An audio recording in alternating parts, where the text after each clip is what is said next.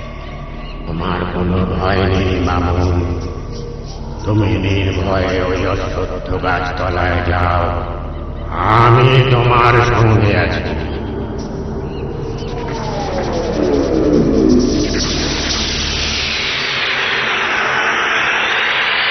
ব্রহ্মদৈত্য তোর কথায় সাহস পেয়ে ব্রাহ্মণ অশ্বত্থ গাছতলায় গিয়ে একটা ছোট ডাল কাটার জন্য যে এমনি দায়ের কোপ লাগিয়েছে অমনি খুব দূর দাঁড় করে সামনে এসে দাঁড়ায়। সেই শব্দ শুনে আর তাদের দেখে ভয়ে ব্রাহ্মণের প্রাণ শুকিয়ে গেল। ভূতেরা তাকে মেরে ফেলে আর এমন সময়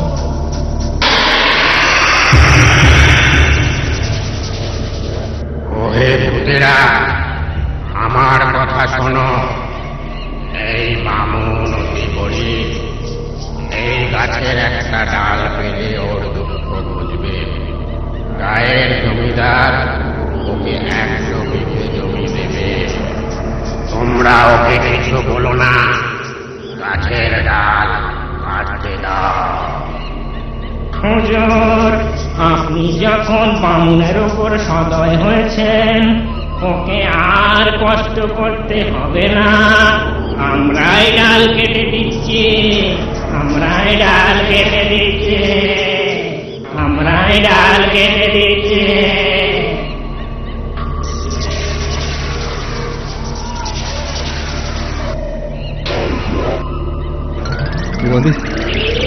তোমাদের উপকার আমি চিরকাল স্মরণে রাখবো।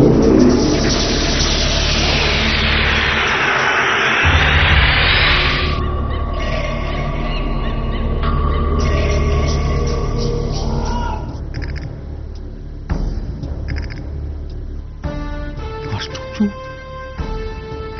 অবাক কাণ্ড। এই ডাল যে ওই ভূত অসত্য গাছেরই, তার প্রমাণ কি? ঠিক কথা, প্রমাণ কি? এই চলো তো, সবাই চলো, দিনের আলো দেখে আসি ওই ডাল ওই ভূত অসত্য গাছেরই কিনা।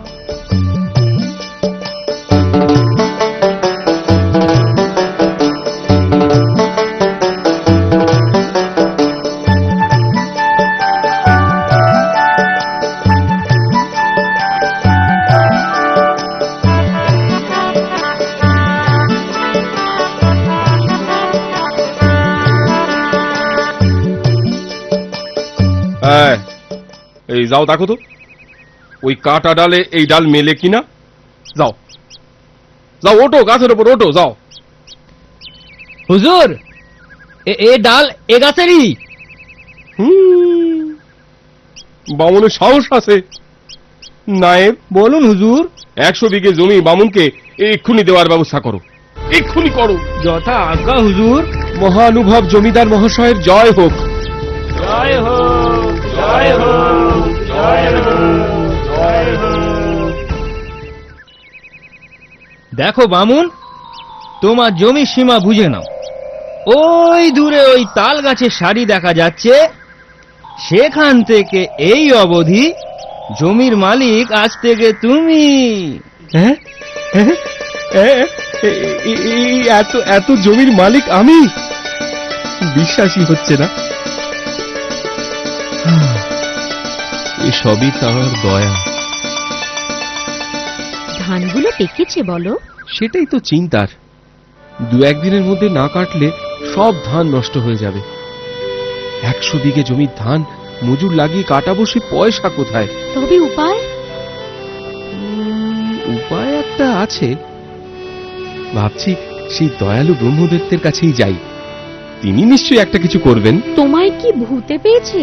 বারবার গেলে উনি যদি রুষ্ট হন? না না, আর গিয়ে কাজ নেই, শেষে হিতে বিপরীত হতে পারে। এই তোমার এক ভয়। উনি সেরকম মানুষ সেরকম ব্রহ্মদৈত্যই নন। দেখো, সব ঠিক হয়ে যাবে। একটা উপায় উনি করবেনই।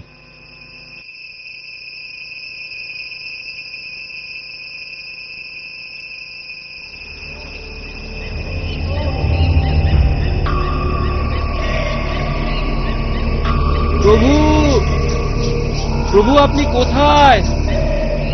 দয়া করে দেখা দিন প্রভু, প্রভু। কি হে বামুন, আবার এসেছো কেন? কি প্রয়োজন? প্রভু, প্রভু, জমিদার বাবু 100 বিঘে জমি তো দিয়েছেন, কিন্তু সে জমির পাকা ধান 2-1 দিনের মধ্যে না কাটলে সব ফসল নষ্ট হয়ে যাবে। আমার তো পয়সা কড়ি নেই, যে মজুর খাটাবো, তাই আপনার কাছে এলাম। আপনি আপনি দয়া করে এর একটা উপায় করে দিন। আচ্ছা, এ নিয়ে ভেবো না।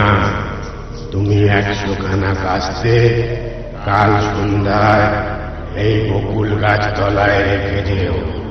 সকালে দেখবে তোমার বাড়িতে ধান গোলাবন্দি হয়ে রয়েছে। যথা আজ্ঞা প্রভু। শোনো ব্রাহ্মণী, উপায় তো হয়েছে, তবে 100 খানা কাস্তে পড়শিদের কাছ থেকে জোগাড় করতে হবে। কিন্তু ওরা দেবে কেন? এক রাতের জন্য কাস্তে দেবে, বিনিময়ে 1 বস্তা ধান পাবে। এতে দেখো সবাই ঠিক রাজি হয়ে যাবে। তা বটে, চলো দুজনে মিলে পড়শিদের কাছে যাই, তারপর গোবর দিয়ে উঠোনটা নিকিয়ে রাখবো খন।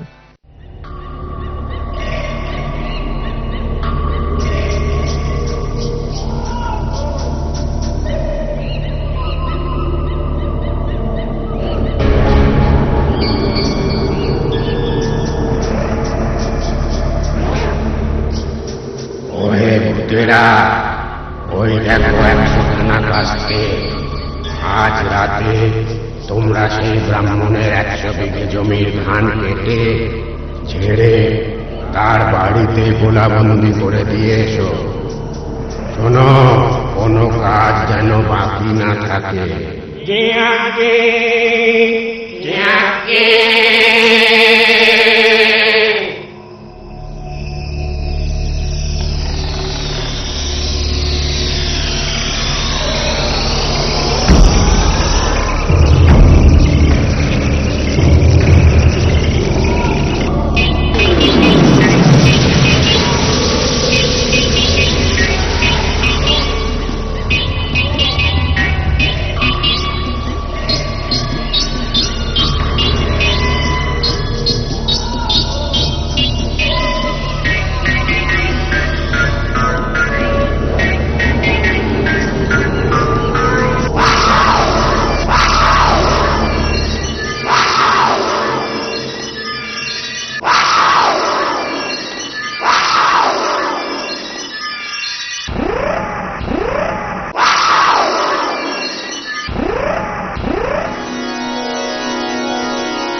এতদিনে ভগবান মুখ তুলে চাইলেন।